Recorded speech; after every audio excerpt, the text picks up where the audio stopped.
Welcome to Relation Tales. Please like this video and subscribe Relation Tales. We're grateful for each and every one of you. Let us know where in the world you're tuning in from. We'd love to hear from you in the comments.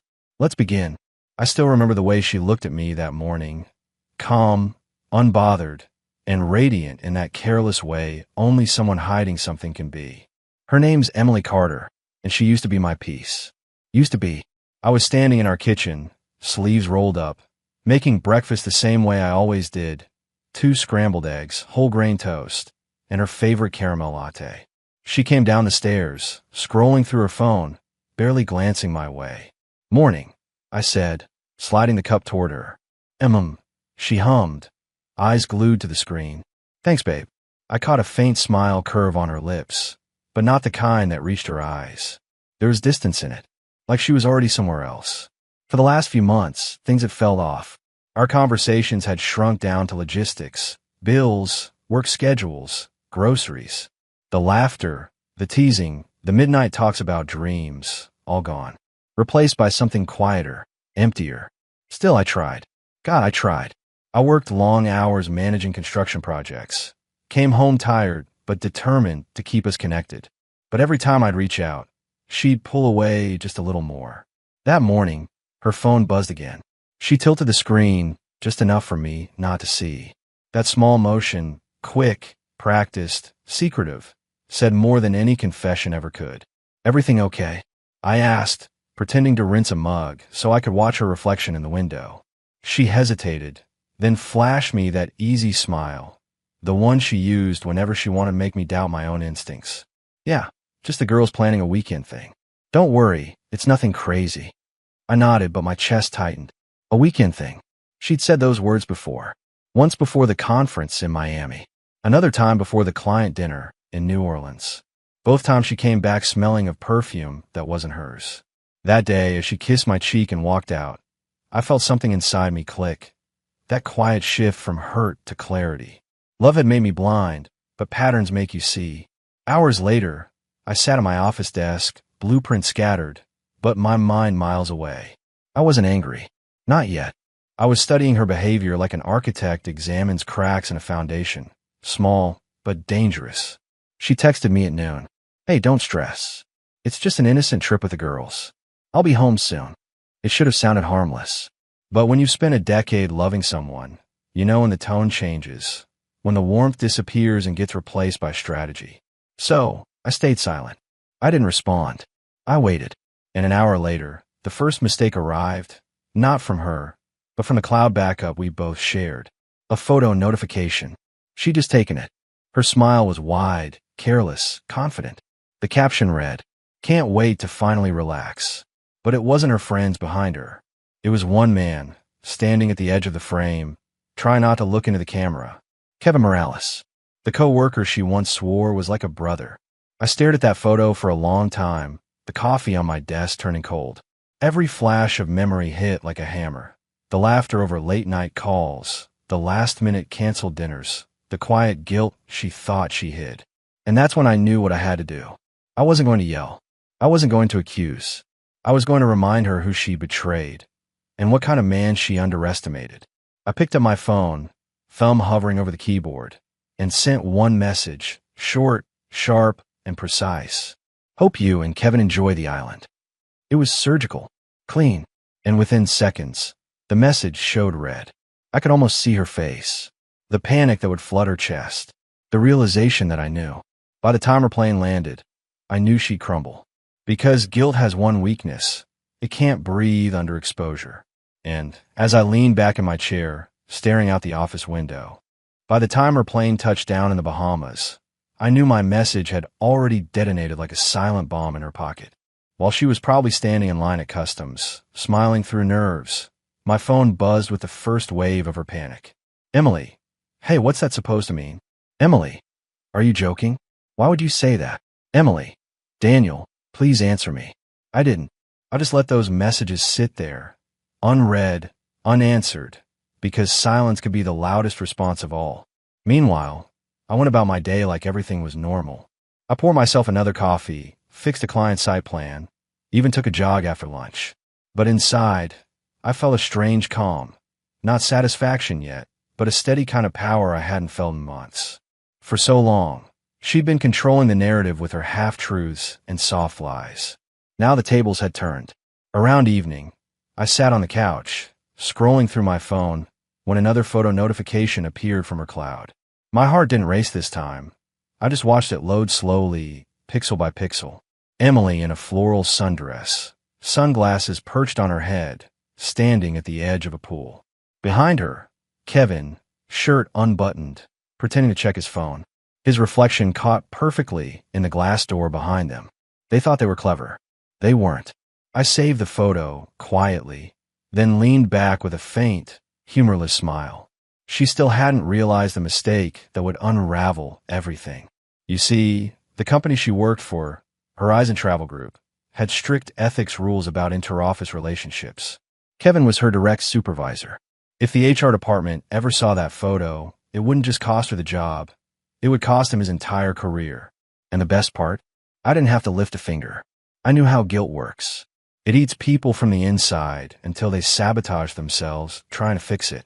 I put my phone down, poured a glass of whiskey, and turned on the TV, not to distract myself, but to enjoy the silence that followed betrayal. Somewhere across the ocean, Emily was realizing her perfect girl's trip had turned into a ticking clock. Meanwhile, in that resort lobby thousands of miles away, Emily's world was starting to cave in. She stood there, phone in hand, sweat gathering under her collar despite the cool island breeze. "Am you okay?" Kevin asked, adjusting his sunglasses. "Yeah," she lied, voice trembling. "Just something with Daniel." "Daniel? He's fine, right?" She forced a smile. "Yeah, he's fine. He knows." Kevin frowned. "Knows what?" She didn't answer. Her phone buzzed again. Not from me, but from her coworker Maya, a woman who worked directly under Kevin. "Hey, are you with Kevin right now?" HR's been asking questions. Emily's stomach dropped. Her pulse quickened. She looked up at Kevin with eyes full of panic. "We need to talk. Now." But Kevin just rolled his eyes, unaware that his career was already unraveling. "Relax, Em. He's just jealous. Let him stew." She shook her head. "You don't understand. He sent me a message. He knows we're here. He mentioned the island by name." Kevin froze. How would he know? Then it hit him. The cloud backup. The photos. "Delete everything," he hissed, snatching her phone. But it was too late. I'd already downloaded the evidence. Back home, I sat in my office, watching the last bits of sunlight fade through the blinds. My wedding photo still hung on the wall. Emily in her white dress, me holding her hand, both of us smiling like the world couldn't touch us. I didn't take it down. I wanted to see it, to remember what honesty looked like before she sold it for cheap affection and island cocktails. That night, I composed an email. Not to her, not to Kevin, to Linda Harris, head of human resources at Horizon Travel Group. Subject: concern regarding employee conduct. Body: Dear Ms. Harris, I recently came across images that may involve a serious breach of company policy between two of your employees, Emily Carter and Kevin Morales. Given Kevin's position, I believe you'll find this important.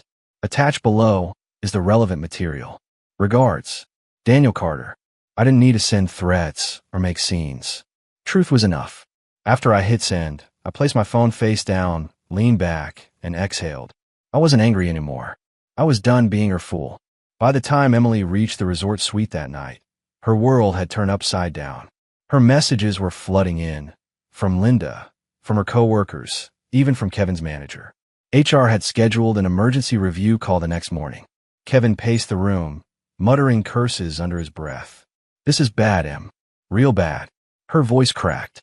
"He wouldn't do this. Daniel's not like that." Kevin shot her a glare. "You sure about that?" She sank onto the edge of the bed, phone trembling in her hand. For the first time in a long time, she saw what I had seen for months, the cost of her games. Then her phone buzzed again. It was me. "You should probably head home. I already canceled your company card." She froze. Then another message came in, a flight itinerary, a one-way ticket, booked in her name, back to Florida. Her knees went weak. "You bought me a ticket home," she whispered. Kevin laughed dryly. "Guess paradise is over." She didn't even argue.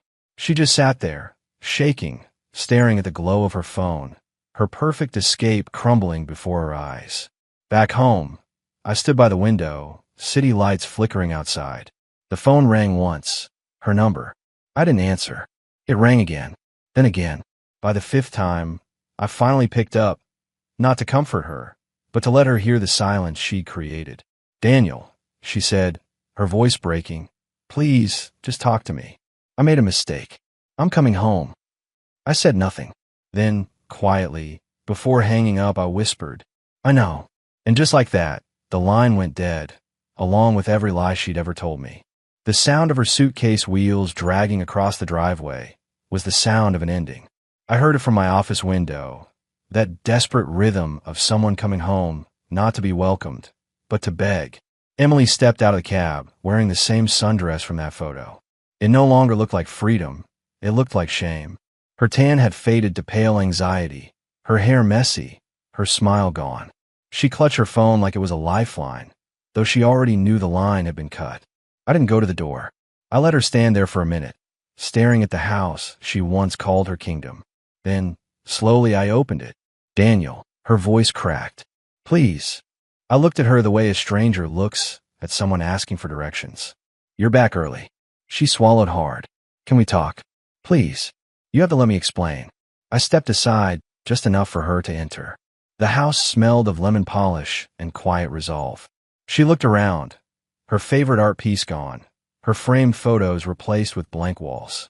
Her eyes darted to the coffee table where her wedding ring lay neatly beside a stack of papers.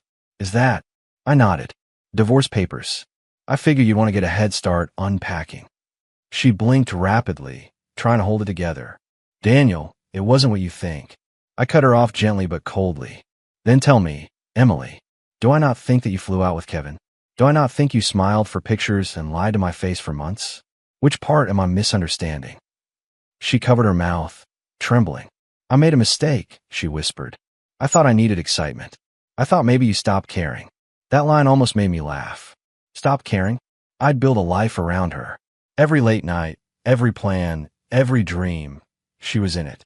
And she traded it for an adrenaline rush and hotel cocktails. I took a step closer, my tone calm but sharp enough to draw blood. "You wanted excitement, Emily? You got it. Your company sure found it thrilling to receive those photos." Her face went white. "You didn't." "I did." I folded my arms. "Kevin's career is over. They've already suspended him, pending investigation. You're done too. Maybe next time you'll read your company's code of conduct before booking a romantic getaway." She dropped to the couch, shaking. "Daniel, please. You can't destroy my career like this. It was one mistake. I still love you." I stared at her, the woman I used to protect with my whole heart, and realized something. Love doesn't vanish.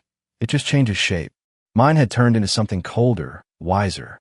"I don't want revenge," I said quietly. "I want peace. And peace starts when lies end." Her lip quivered. "So that's it? You're done with me?" "I was done the moment you decided someone else was worth risking us for." She sobbed quietly, her head in her hands. I didn't comfort her. I'd done that too many times before. Instead, I picked up the divorce papers, set a pen on the table, and said, "You'll find your things already packed. The house is mine now. You can stay with your parents until you figure out your next move." Emily nodded weakly, tears streaking her cheeks. For the first time, she saw what true loss looked like. Not anger, not yelling, but indifference. As she stood to leave, she whispered, "You'll regret this." I smiled faintly. "No, Emily, you will." She turned and walked out, the soft click of the door sealing the end of a chapter one never planned to reopen. For a long moment, I stood there in the quiet. No shouting, no heartbreak left to bleed. Just silence. And in that silence, I finally felt something I hadn't in years. Freedom. 2 months passed before I saw her again. By then, the seasons had shifted, the Florida heat softening in a late autumn warmth. The air felt lighter. My house felt bigger. My mornings, once filled with quiet resentment, now carried a calm I hadn't known in years. I rebuilt my life piece by piece. Started small, fixing the broken porch light she'd always complained about, repainting the office, replacing her floral curtains with open blinds that let sunlight pour in. I began jogging again at sunrise, joined a local architecture firm, and met people who reminded me that not every smile hides a lie. For the first time in a long time, I wasn't just existing, I was living.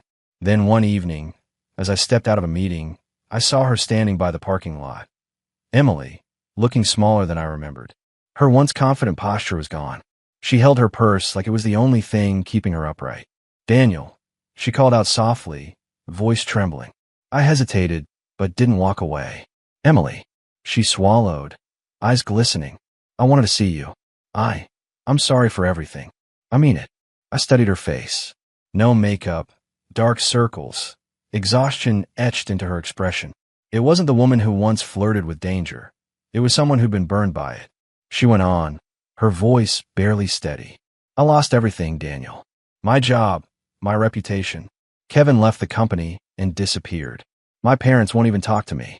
I just wanted to tell you, she paused, tears slipping down her cheeks. You didn't deserve what I did.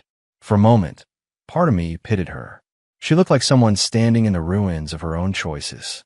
But pity wasn't the same as forgiveness. Emily, I said quietly, I spent years trying to make you feel loved, even when you stopped trying. You didn't just lie to me. You killed the version of me that trusted blindly.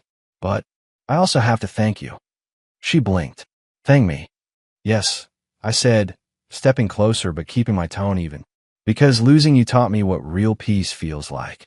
I don't wake up checking someone's phone anymore. I don't chase love that needs convincing. Her lips trembled. So you're happy now? I exhaled. I'm honest now. She nodded, wiping her tears. I don't expect forgiveness. I just needed to hear you say something. Anything. I looked her in the eye and said the words I'd rehearsed quietly in my mind, but never spoken aloud. I forgive you, but not for you. For me. She broke down, covering her face with both hands, whispering, I'm sorry, over and over until her voice faded into the night air. I didn't stay to watch her fall apart. I simply walked away, leaving her standing under the flickering parking lot lights, the same way she once left me alone in a house filled with lies. That night, back home, I poured myself a cup of coffee and sat on the porch. The world was quiet again, peaceful. I thought about how betrayal doesn't end a story, it changes its direction. Somewhere out there, Emily was facing the echoes of her choices. And me? I wasn't bitter anymore. I'd rebuilt, evolved, and found something far more powerful than revenge. Closure. As the wind rustled the trees and the porch light glowed faintly against the evening sky, I whispered one last time to the ghost of our past.